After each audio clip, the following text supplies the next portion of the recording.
Good morning. এটি নতুন ছুটি ভিডিঅ'ত আপোনালোক সকলোকে স্বাগতম জনাইছোঁ। আজি দিনটো ক'ত কেনেকৈ যাওঁ কি কৰোঁ 1 মিনিটৰ ভিতৰত সকলোখিনি আপোনালোকক দেখাম। বতৰটো একদম ধুনীয়া ডাৱৰীয়া বৰষুণ দি গৈছে অলপ আগত।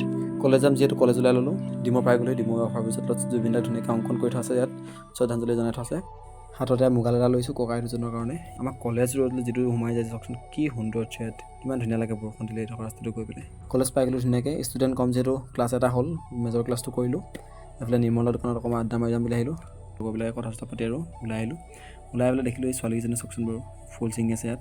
আৰু এইফালে লগত আছে প্লাৱন দা, সুদীপ্ত দা, দীপেন, সিহঁতি দুটা আছেই। আমি আচলতে এফালে গৈ আছোঁ, 4 লেন অফিচলৈ গৈ আছোঁ। এইফালে আগত সুজ্ঞান, ৰন্তু, তাৰপৰা সিহঁতি দুটা আছে। এইফালে মই আছোঁৱেই।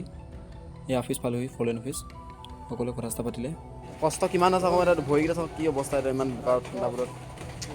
এতিয়া ঘৰমুখীয়া হ'ব লাগে আৰু ঘৰ যাব লাগে। মই যিহেতু এডোখৰ চাইকেল লৈ ওলাই যাওঁ, ঘৰতে চাইকেল লৈ আহি অকণমান গান এটা গুণগুণাই আহি আছোঁ আৰু এনেকৈ ঘৰ পালোহি। আকৌ এটা নতুন ভিডিঅ'ৰ সৈতে লগ পোৱাৰ আশাৰে আজিলৈ ধন্যবাদ।